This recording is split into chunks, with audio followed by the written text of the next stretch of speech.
Hello viewers, আমি সুকুমার চন্দ্র creative মিশনের video টিউটোরিয়ালে আপনাদের স্বাগতম জানাচ্ছি। আমরা এক্সেল ক্লাসের গুরুত্বপূর্ণ পার্টগুলো নিয়ে এখন আলোচনা করব। প্রথমে আমরা একটা বেসিক আলোচনা করেছি এক্সেলে।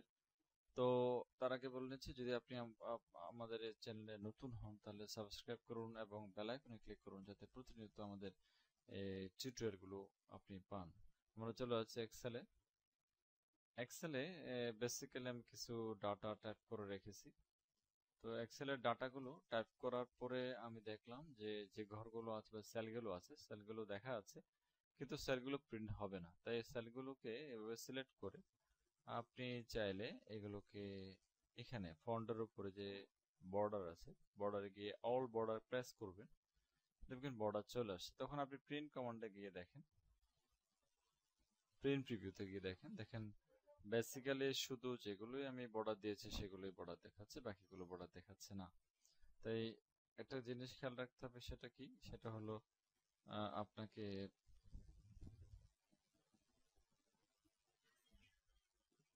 আপনাকে মনে করতে হবে যে সেলগুলো যেটা দেখাচ্ছে সেটা মূলত ঘরগুলো আমার কাজের ক্ষেত্রে দেখাচ্ছে। প্রিন্ট করার ক্ষেত্রে আপনাকে অবশ্যই বর্ডার দিতে হবে, অল বর্ডার অ্যাপ্লাই করতে হবে। তো আমি বর্ডার অ্যাপ্লাই করলাম। আর এখানে ব্যাকগ্রাউন্ডে যদি আপনি কালার দিতে চান, এখানে সিলেক্ট করে আপনি এখান থেকে কালার অ্যাপ্লাই করতে পারেন, এটাও কালার অ্যাপ্লাই করতে পারেন।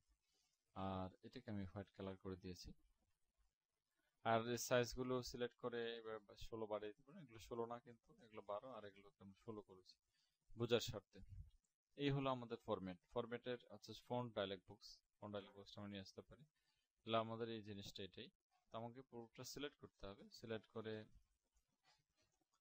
ফন্ট ডায়ালগ বক্স এখানে ক্লিক করে দেবেন, মাইক্রোসফট ওয়ার্ডের মতো সেম। তো আপনি ফন্ট অ্যাপ্লাই করতে পারেন, এখানে যে কোনো ফন্ট অ্যাপ্লাই করতে পারেন। আর বোল্ড হবে কিনা ইটালিক হবে সেটা অ্যাপ্লাই করতে পারেন। আর সাইজ কতটুকু হবে সেটা অ্যাপ্লাই করতে পারেন। আর বর্ডার যদি দিতে চান এখান থেকে বর্ডার দেওয়া যায়, অল বর্ডার তো আমি দিয়েছি। তারপর যদি আপনি কালার বর্ডার ইউজ করতে চান তাহলে এখানে কালার অ্যাপ্লাই করতে পারেন। আপনাকে আউটলাইন ইনসাইড এই শব্দটা ইউজ করতে হবে। আর যদি ফিল কালার ইউজ করতে চান ফিল কালারও দিতে পারেন, কোনো সমস্যা নেই। ঠিক আছে, অথবা একটা হালকা দিতে পারেন, দিলাম ওকে। এই যদিও প্রথমটা আমাদের ভুল হয়ে গেছে, এটা কিন্তু আমাদের এই কালারটা অ্যাপ্লাই করতে হবে। এখানে এভাবে কালার দিতে পারেন, আপনার ইচ্ছে আপনি যেভাবে কিভাবে কালার করবেন। চাইলে আপনি এটাকে ফন্টের ফিল কালারটাকে আপনি আপনার মতো করে আরেকটা কালার অ্যাপ্লাই করতে পারেন, এবং ফন্টের যে কালারটা সেটাকে হোয়াইট কালার দিতে পারেন, সেটাও হয়। এভাবে করতে পারেন, এভাবেও কাজ করা যায়। তো বেসিক টাই থাকাটাই উচিত, এভাবে থাকলে বেটার হয়, বা থাকলেও করতে পারেন। তো এই হলো আমাদের ফন্টের কাজ। এগুলো অ্যাপ্লাই করতে পারেন, বর্ডার দিতে পারেন, ফিল কালার দিতে পারেন। তারপরে আমরা যেটা করব, একটু উপরে আসি। এখানে একটা আমরা প্রোডাক্ট লিস্টের একটা হেডিং করি, বা হেডলাইন বা লেটার হেড করি। তো এটাকে সিলেক্ট করে আমরা মার্সেল করি। যেখানে অ্যালাইনমেন্টের এখানে মার্সেল আছে, মার্সেলে ক্লিক করলাম। ক্লিক করে আমরা এখানে লিখতে পারি প্রোডাক্ট ডিটেল। তো আমরা এটাকে একটু সিলেক্ট করে বড় করি। কিভাবে এক্সেলের মধ্যে আমরা একটু কন্ট্রোল এন্টার দিচ্ছি, অল্টার দেন। কিভাবে এক্সেলের মধ্যে আপনি আপনার সেলগুলোকে সাজাবেন বা আপনার টেক্সটগুলোকে সাজিয়ে লিখবেন সেটাই দেখাচ্ছে এখন। আমরা একটা কালার অ্যাপ্লাই করতে পারি।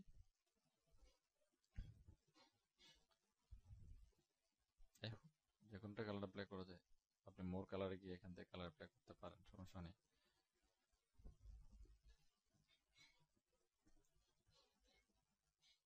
ঠিক আছে, তো প্রোডাক্টটাকে আরো বড় করতে পারেন, চাইলে বড় করতে পারেন।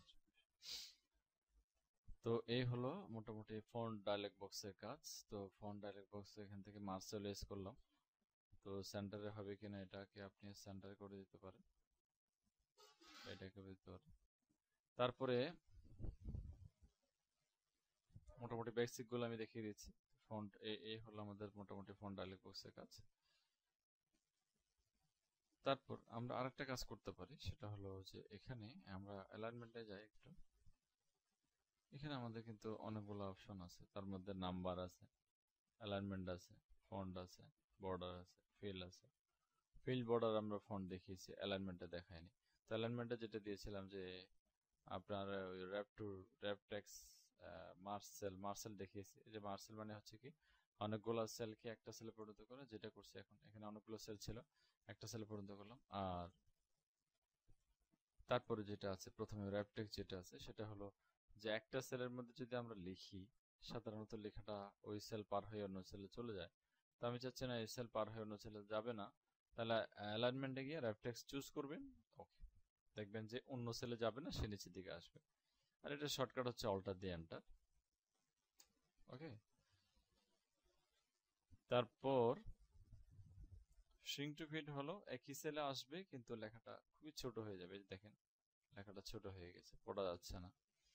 তো এই হলো আমাদের মোটামুটি অ্যালাইনমেন্টের এখানের এই তিনটা জিনিসের কাজ।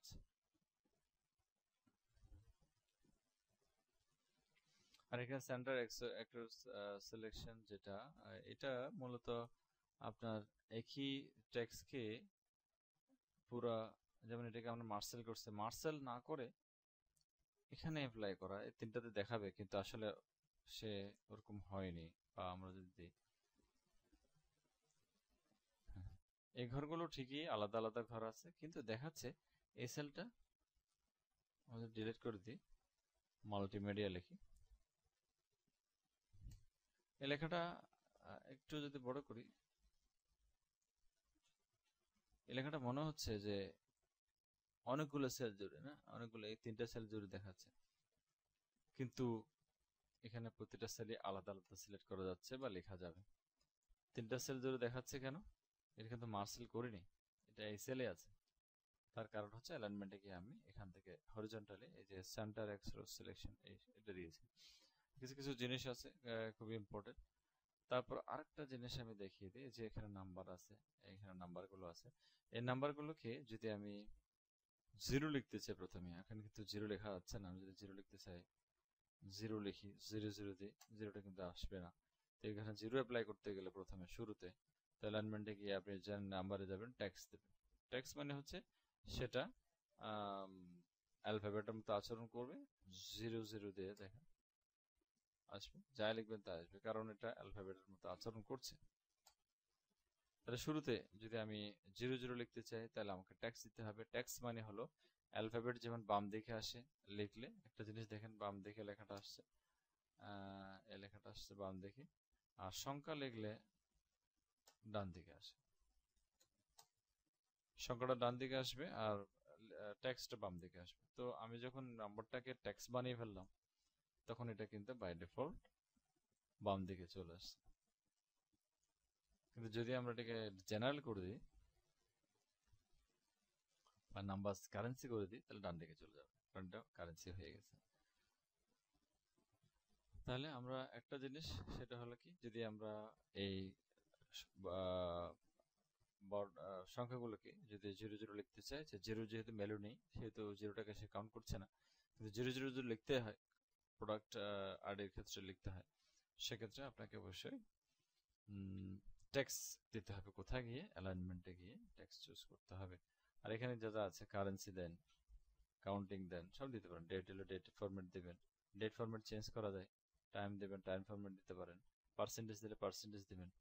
তো যেটা জেনারেল দেখেন, জেনারেলে যা লিখবেন তাই আসবে। নাম্বারে দিলে আবার দশমিকের পরে দুটো সংখ্যা আসবে, যদি যেটা না চান তাহলে জিরো করে দিতে পারেন, বাড়িয়ে দিতে পারেন। তো কারেন্সি দিলে ডলার সেন্টটা আগে আসবে, তো ডলার সেন্টের জায়গায় আপনি টিকেও দিতে পারেন, টাকা দিতে পারেন। তো এইসব জিনিসগুলো আমরা পরে দেখিয়ে দেবো, কাস্টমসে গিয়ে করা যায়, যে কাস্টমসে গিয়ে এগুলো দেওয়া যায়। তো এগুলো আমরা পরের ক্লাসে দেখাবো। আপাতত এতটুকুই থাক, আপনারা ভালো করে প্র্যাকটিস করুন। এরপরের ক্লাসে আমরা কন্ডিশনাল ফরম্যাটিং নিয়ে কাজ করবো, স্টাইলে চলে যাবো, আবার নাম্বার বা স্টাইলে চলে যাবো। আজকে আমরা ফন্ট এবং অ্যালাইনমেন্ট গ্রুপ নিয়ে কাজ করলাম। ধন্যবাদ।